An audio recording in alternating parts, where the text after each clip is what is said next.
Hello, everyone, and welcome to BizTalk, presented by the South Windsor Chamber of Commerce. Today's episode is sponsored by Crystal Financial Insurance Services, providing insurance and educational services to individuals, families, and businesses across Connecticut. To learn more, check out www.crystalfinancialinsurance.com. Hosting today's episode, I'm Vasanth Kainkaryam with Annie Mohanty, and from our South Windsor Chamber of Commerce is Amy Pinard. Today's guest is Lissa Robinovitz. Welcome, Lissa. Thank you, Vasanth. It's a pleasure to be here with you. Thank you. So tell us more about yourself, what you do, and why you do it. Well, I am a human resources and employment law expert.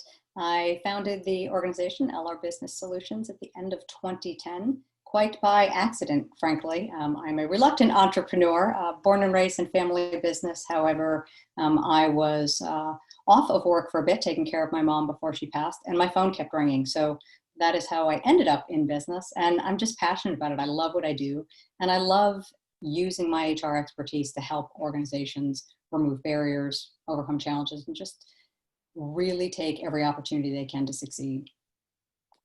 Thank you, Lissa. Welcome to our show. We see a lot of talk about diversity today. Can you tell us a little bit about what exactly is the difference between diversity and discrimination? That's a great question, Annie, and an important one. And first, before I answer that, I want a couple of caveats. I am not an attorney. Don't play one on TV, but you'll hear me a lot throughout this recommend that people seek employment law guidance, because there is a lot of employment law involved in this. So the difference between diversity and discrimination, we'll use a Merriam-Webster dictionary definition. So the definition of diversity is really the condition of having or being composed of differing elements or qualities. So a variety, diversity of opinions. It's a simple state. And when most of us hear this word, we think of our recognizable differences, right? We think of skin tone, age, physical abilities, for example. That's typically what we think of when we think diversity. But a more holistic view, I'll expand that definition a bit. A more holistic view of diversity includes the full scope of really our human condition, all of the demographic characteristics, from religion, gender identity, sexual orientation, socioeconomic status, lifestyle, family composition, education level, cognitive abilities, and even personality and just our perspectives on the world. So we have a lot of differences. When we hear the word diversity, we think, what's different about us? But I like to encourage people, although that is true, that mosaic is definitely factual and accurate, and we are different, but through those differences, we also share the common element of a human experience. So for all of our differences, we are alike in more ways than we are different. So I always like to throw that caveat in there for people to keep in mind. Discrimination is a word that can really evoke human emotion. It is viewed negatively a lot, especially in the employment perspective. When you hear discrimination, you think negative. You think someone has been wronged. The definition of discrimination is really the act of making or perceiving a difference. So you discriminate between the different voices in a choir, or you have a discriminating palate if you're a foodie, potentially. So discrimination doesn't necessarily need to be negative. It's just the fact that we recognize those differences. We're able to identify differences. So that's a really foundational definition of those two terms. But with discrimination, I'll go a little bit farther to add a little context with that. This surprises people, this comment I'm about to make. Discrimination in employment in the US is generally not illegal, unless it violates a specific federal, state, or municipal law or regulation. So I'll give you an example. The Family Medical Leave Act. There is a federal Family Medical Leave Act. There is a state Family Medical Leave Act. And in some localities, there is a local portion of that. And now we have the coronavirus on top of that. So there's another element there. So in an employment context, disciplining an employee for requesting or taking FML leave is blatantly illegal. You can't discriminate against an employee. You can't discipline them for requesting or taking FML leave. However, what people are often surprised to learn is that an employer can discipline an employee, for example, for wearing fluorescent green nail polish. If you don't like fluorescent green nail polish in your workforce and that's not the way you want your business presentation or your nonprofit organization presentation to be, you can ask that person not to wear green nail polish unless the reason for wearing that green nail polish is related to a specific protection under law, such as a religious reason. Same with hairstyles. You'll see, we won't have time to go into that, but there are localities now, New York City is one of them, that have, it's called the Crown Act in New York City, that it is now illegal to discriminate against people for hairstyle. That was actually legislated because there was discrimination based on that, which was found to have been based on a certain culture or race who wore different hairstyles. So that gives you a little bit of example. Does that answer your question on those two? Yes, yes, very interesting. Thank you. And if you don't mind, Annie, if we have time, I'll add one more to it, because there is one term that gets misconstrued a lot and misunderstood, and it's a really important term in HR and diversity work. It's bias. So bias is an inclination or temperament or an outlook. It's a prejudice, so to speak. It's a tendency to a particular aspect, state, character, or action. So words matter, and this tiny little word is really, really important because it can be a barrier to diversity programs, and it can really open the floodgates of a really healthy, well-managed diversity program. But it also has the tendency to elicit really strong human emotions and defensive behaviors, and it really exposes the complexity of the human condition, basically. So this happens most often when someone interprets being biased as negative, as a judgment or attack against their personal character, because it just feels personal when someone says you're biased, when in fact it's just a human attribute. We're all prone to it. We would all do well to recognize that we're prone to that, and that's how you keep those biases from becoming negative in the workplace and not being having a workplace not be a place where everyone is comfortable and feeling valued and feeling included and belonging. So we're all biased.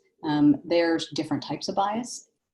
Bias, the way I explain it, is the lens through which we see the world. It is formed by the totality of our individual life experiences and our knowledge to that point in time. So we are all today thinking what we're thinking, believing what we're believing based on our life experiences. It's just the human condition. So one of the things, bias like discrimination, you can be biased towards a favorite color. I like blue pens. I don't like black pens. I like blue pens because I can see them better when I'm writing on printed material. So, or you're biased towards or against a certain food. Children don't like broccoli, or you may not like butter if you had too much of it as a kid. Then you get into the employment perspective where there are certain professions that may be more, you may believe that a profession is better suited to a certain gender or age group, like construction should be men, nurses should be women. So we have those societal norms. So I'll give you a couple of quick examples because I think it's worth spending a little bit of time, if you don't mind, just to highlight this because it's such a deeply rooted belief system that we all have. So unconscious bias is bias that you're not aware of. Conscious bias is things you are doing intentionally. So an illustrative example of unconscious bias. So, and these are real life examples from my career that I've helped organizations through. So an organization placed a job ad for a particular position, and they have a preference for recent college graduates. Sounds perfectly benign. It's like, great, we want recent college graduates. They're young, they're energetic. It's a technology, I'm making stuff up now, but it's a technology position, for example. And we think, great, they've got the best skills. They were born and raised with technology, unlike those of us that had to learn it. So this seems very benign. What could possibly be wrong with that? But for the fact that it is a bright line violation of age discrimination laws, because you're stating a preference for what's typically a younger age group. Most college graduates, other than I did my MBA when I was much older, so I have my MBA in entrepreneurship and innovation that I did as a mature adult, I'll say, as opposed to a young person. But traditionally, it's a younger age group. So that resulted in regulatory action and penalties and fines, which was really costly for this employer. And the reason that is because you're preferring younger people to older people. You didn't say it explicitly, and you didn't believe that. You just thought, what could be wrong with that? So sometimes employment laws are not logical to a reasonable person. So it takes understanding the nuances of those laws to realize what you may be thinking is a great diversity perspective may actually get you in trouble because you're basically saying we don't want someone older. So understanding that we have those biases, it's important and really critical to build and sustain a diverse and equitable and inclusive workforce. If we don't do that, we won't be able to attract and retain the best talent. And that's how we mitigate risk. So I'll give you a quick example of the bias, challenging a bias, because this is where people really get sometimes heated in discussions about, well, I'm not racist, I'm not discriminatory, this is not discrimination because anybody can apply. So here's an example if you want to challenge your bias, another real life one. A job description that indicates a bachelor's degree. This is a frequent occurrence where it doesn't have to be bachelor's, any kind of a degree. Have a position, it says degree required, right? So perfectly logical. So the line of questioning I always suggest people go through is, can that hiring manager articulate the essential job functions that can't be completed without that degree? What does that degree, what does that piece of paper do to allow you to be qualified? If you're a doctor, Vasanth, I actually want to make sure you have that piece of paper. There's a difference between what you do and what I do. Lives are at stake with what you do. What I do, not so important. So do I really need that degree for a human resources position or for a management position? Maybe not. So how do you measure success in the incumbent's job? What does that measure look like? And is it related in any way to having that degree? What did that degree do for you? And has anyone ever succeeded without it? Have there been HR people without degrees? Absolutely. There are people who have run companies, who are CEOs who didn't graduate high school, didn't graduate college. So the answer to that last question about has anyone ever succeeded without that degree is really important. Because if the answer is no, do you really need it? And then from that, you learn what competitive advantage or talent are you losing? By setting that as a requirement, you're missing out on a whole host of really talented people who could support your organization meeting its goals. So that's a quick question for you right on that topic, right? So this is when you're saying something is required. Is there a difference in saying required versus bachelor's degree preferred? Yes, that's a great question, Vasanth. Yes, there is a world of legal difference. Required means you are not eligible and you go into you're not eligible for this job. You move out of the pile of candidates to be considered. Preferred is, we'd love to see someone with this degree. Not required, we'll consider you, but ideally, these are all of the characteristics we would like to see in a person in this role. So that's a really, really important distinction. And it doesn't take much to do. It's just having an HR person who understands the legal nuances, or an employment lawyer, someone in your corner, or diversity person who has employment law background, to understand where those risks are when you write a job description. And it's not that anyone's doing anything with intent. No one's trying to discriminate. And there are things, when you look at degrees, there are a whole host of people, and this is where you get into socioeconomic status. There are people who never had the opportunity to get degrees because they were not as fortunate as I was to be able to have a position in life where I could save enough money to go to college or get a job with an employer who paid for some of that. Not everyone has that. Mm-hmm. If you are born and raised in a different socioeconomic environment, don't have that opportunity, you're a single parent, for whatever reason, you couldn't go to college because it's very expensive in this country, you lose that opportunity. So by putting that as a requirement in a job, it continues to reinforce both negative stereotypes in some sense that this employer is, an elitist. Can you, I think one of the things that you mentioned, you mentioned a few laws here, and I know we were going to address the laws a little bit later in our conversation, but I'd actually like to do that right now, if that's okay with you. Sure. What are some of the key employment laws that affect diversity that employers, as well as individuals or applicants for jobs, should keep in mind? Could you share sort of some highlights for us? Sure. There are Lots and lots of them. The employment law landscape is extraordinarily complex, and getting more so every day. It is constantly changing, and there are overlapping laws. So you have federal, state, and municipal laws and regulations. Connecticut is nice because there are no municipal level regulations for most of Connecticut. It is federal and state. Somewhere like New York City, there are federal, state, and local laws. So from a federal perspective, that's what impacts every organization, or differences depending on size. But Title VII, for an example, of the Civil Rights Act of 1964 is protection against race, religion, national origin, for example. So that is a federal law that says you cannot discriminate based on race or religion. There's Age Discrimination in Employment Act, which is a very, very important law. A lot of lawsuits around both of those regulations. Those are major regulatory actions that both states and governments go after employers for. The Department of Labor will come after an organization who, for example, had that job ad that said bachelor's degree required. They will go after people who violate, race, religion, national origin. That's where some of these laws come up. For example, the New York City one about the Crown Act for hair is you get enough lawsuits and people say, hey, I'm being discriminated against, either intentionally or unintentionally. So these laws evolve over time. So there's age discrimination in Employment Act. There is the Family Medical Leave Act, where there's a lot of discrimination, cases that come out of that for employers who deny employee leave or discipline an employee who has taken a leave or requested a leave. So, and the laws conflict.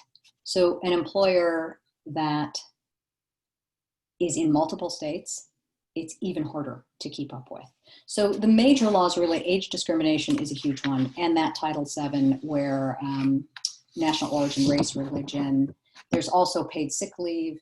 There is now paid family leave, which Connecticut is going to do soon. There are things like minimum wage, just went up in Connecticut today, which can be an issue when you don't raise the minimum wage or your wages are not equitable across your races or genders. There's pregnancy leave. Pay equity is not talked about as much, but there's the Lilly Ledbetter Fair Pay Act, which went into effect based on a particular woman who felt that she was not paid fairly, and she was right, and she won a lawsuit, and the law was in her favor. So there are a lot of equal pay and equal rights acts across the federal, state, and local. Lissa, so I mean, we want to believe that employers, again, it's not the intent, they don't have the intent to do any discrimination, right, and things of that sort. So when we see all these lawsuits, and it's a difficult, I think it's a challenge for employers to kind of go through and not make these mistakes. So right, what do you think are if you could highlight like some of the challenges for employers in why this is, not being resolved. At the same time, what are the opportunities for employers if they could resolve it? Obviously, it's a good thing. I think that's a really great question, Annie. I think there are a lot of challenges in HR and employment law in general. Compliance with HR laws is really complicated because they conflict, they overlap. You have the same law. For example, the Federal Family Medical Leave Act, then you have a Connecticut one. Till recently, they had different requirements. Federal was 12 weeks a year. Connecticut was 16 weeks in a 2-year period. So you have to marry those two things if you're someone in Connecticut. And you have employees in Massachusetts, they have different benefits than Connecticut or New York. So an employer that's large, it's extraordinarily complex. And it takes a lot of work, and it's basically a constant review. I mean, I think the challenge is being aware that these laws exist, and having someone on your team. Most small employers, you don't have an HR person. You don't need someone with that level of skill, but you need someone to be able to share that with you and help you understand what is something you have to think about. So from a challenge, understanding that there are laws around this that are not necessarily intuitive to a business owner is the first challenge. Easily overcome. You find someone, I'm happy to refer people, the chamber has lists. There's Society for Human Resource Management. There are a lot of practitioners out there to help organizations with their level of understanding. So they know what they don't know. That's the first thing, is being educated to know what you don't know from both employment law, because that impacts your ability to implement diversity programs. And I can share another example of that after. I think the biggest challenge I see is that lack of education and understanding. When people hear diversity, a lot of people think, and a lot of organizations think, well, it's a flavor of the month project, so to speak, or it's marketing, it's PR. We're going to market to people with special needs, or we're going to market to, we want more women, and it's a marketing tactic versus a value system. A true diversity, equity, inclusion program is a value system. It's in the DNA of a company. It is throughout your policies, your practices, your decision making. Like when you do job descriptions, you're aware that those biases exist, and you're doing everything you can to try and challenge those biases and make sure that you're not artificially inserting some perceived or real barrier to people who want to join your organization. So those are the biggest challenges. The opportunity, the resources are there. There are a lot of people like me out there in the world who do this for a living, who can help.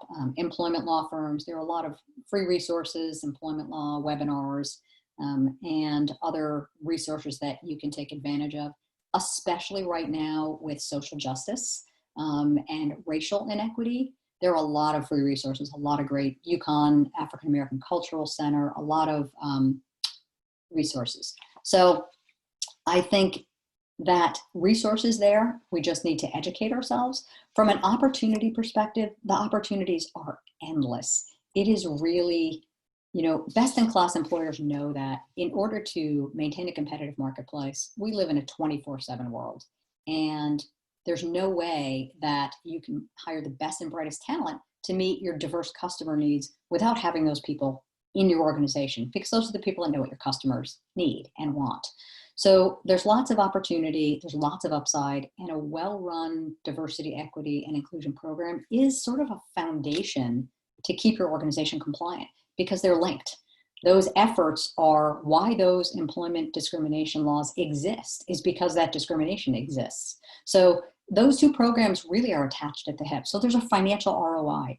We probably don't have time to go into numbers, but it costs employers in the Northeast per employee hour worked $39.76 an hour just to maintain an employee, and another $6 for insurance and paid leave. And then the cost of turnover is 1/3 of an employee's salary. So there's a financial ROI in doing this the right way. It's going to save you money. Awesome. So, Lissa, as we sort of begin to wrap up, and this has actually been a fantastic conversation, so thank you so much. It's been very enlightening. Awesome. If you had to sort of give a 30-second takeaway or pearls of wisdom to businesses or employers in Connecticut addressing diversity and discrimination, what would that be? I think the first thing is understand that you don't probably know the risks because they're not intuitive. So understand the risks. Don't take any action. Don't even document what you're thinking in email or in any way before you get some really great pearls of wisdom and some guidance. It is worth paying an attorney or a consultant or an HR and employment law expert to get that guidance, because I'll give you one quick real life example. Anything you put in writing can be used against you in a law, including in a court of law, including even documenting, compiling your data from inside your organization that you already have, your diversity data, your demographic data.